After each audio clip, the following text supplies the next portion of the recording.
You know that feeling when intimacy just isn't quite clicking and none of the usual advice seems to hit the mark. Yeah, it's actually way more common than many people think. Right. Like the stats suggest maybe 12, even up to 16% of women report feeling genuinely distressed by low sexual desire. It's a significant number.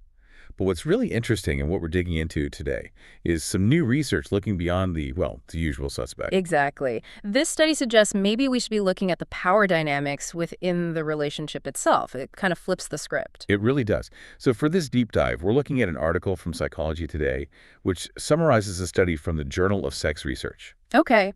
And the whole idea is to unpack how equality or the lack of it in a relationship might connect to a woman's desire for her partner. Okay, so we know low desire isn't trivial. It has real consequences, right? Absolutely. Earlier research, like from Stevenson and Meston, really showed it can mean less pleasure, obviously less frequent activity, but also, crucially, less emotional intimacy. And frustration. Lots of frustration. Definitely. And we also know, say from work by Leavitt and others, that there's a pretty solid link between just general relationship satisfaction and female sexual desire. That makes sense. If things aren't great overall, intimacy might suffer. Precisely. If the foundation feels shaky, Yeah.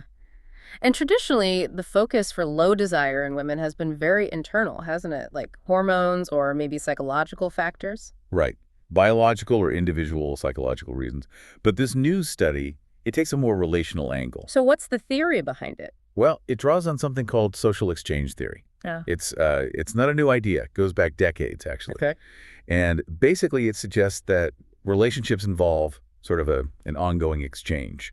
Resources, effort, decision-making power. Like a balance sheet almost? Kind of, yeah. And if one person feels like they're consistently putting in more or getting less out of the deal, dissatisfaction starts to creep in. I can see that. So what kind of imbalances are we talking about? Is it just about money? Well, money and income differences can be part of it, sure, or like differences in social status, but it's often much broader.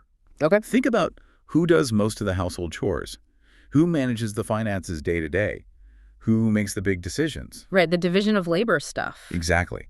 And the article we looked at really highlights the invisible and emotional labor, too. Ah, the mental load. Yes. Anticipating needs, planning things, remembering birthdays, managing schedules, all that behind-the-scenes work. Which often falls disproportionately on women, research suggests. Often, yes. And Tisiola and Luther found that this can be a major source of conflict.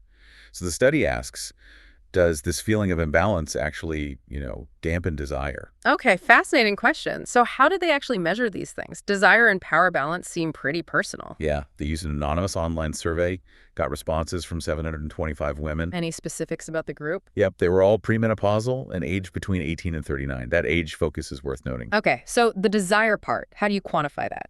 And they used a tool called the Sexual Desire Inventory. It's pretty established. Right. And importantly, it makes a distinction. It asks about desire for your partner. They call that dyadic desire. Like wanting to be intimate with that specific person. Exactly. Like a question might be, when you are with someone you find attractive, how strong is your desire for sexual activity with them? Got it. And the other part? And then it also measures solo desire, the desire for sexual activity by yourself. Interesting. So desire isn't just one thing. Apparently not, according to this model. Yeah. And then for the relationship balance. Yeah. How did they gauge the power dynamics? They use something called the relationship balance assessment. It asks about perceived effort. Like who feels they're putting in more work? Yeah, who takes on more responsibility, who feels more aware of the other person's feelings, that kind of thing. It's all about the perception balance. Perception is key, I guess. Definitely. And they also measured overall relationship satisfaction with a separate scale, asking things like, does your relationship bring you joy? Pretty standard stuff there. Okay, so they've got the measures. What did they actually find? What's the headline? The big finding, the main takeaway, was pretty clear. Women who reported their relationships felt more equal. More balanced in terms of that effort and responsibility. Exactly. Mm-hmm. Those women also reported being more satisfied with the relationship overall and having greater sexual desire specifically for their partner. Wow.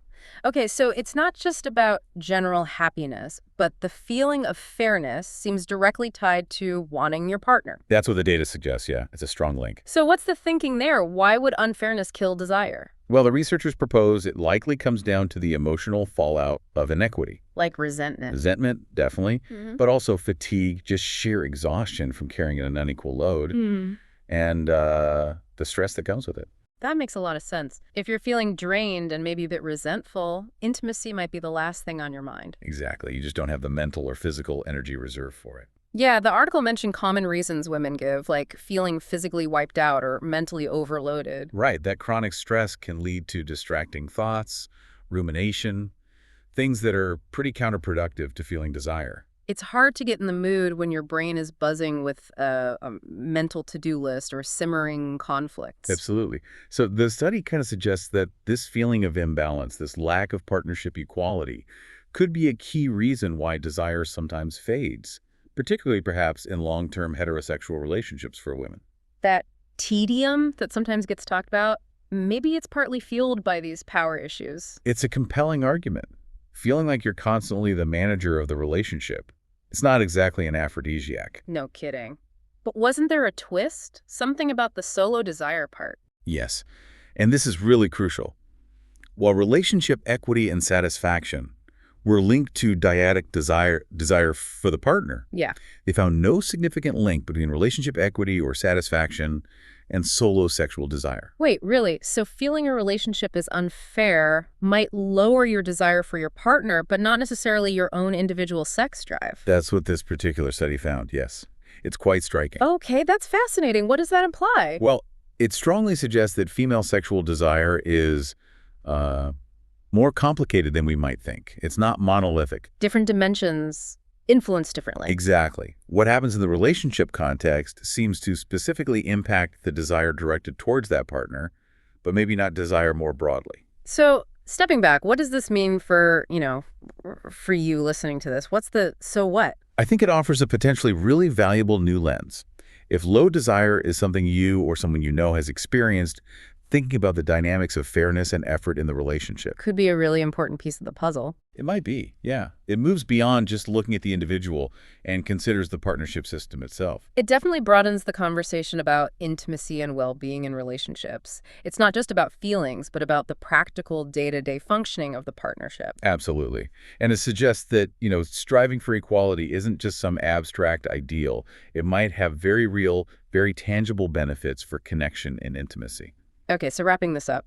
The core finding from this research, highlighted in Psychology Today, is this pretty compelling link between feeling things are equal in a relationship and a woman's sexual desire for her partner. Right. The idea being that unfairness breeds stress and resentment, which kind of puts a damper on desire. But, and this is key, that effect didn't seem to extend to solo desire, highlighting just how complex female sexuality really is. It really does underscore that complexity. Different facets respond to different things. It really makes you think, doesn't it? If relationship dynamics have this specific impact, what other, maybe less obvious factors are influencing intimacy and connection? Maybe it's worth considering those power balances, not just in romance, but maybe elsewhere in life too.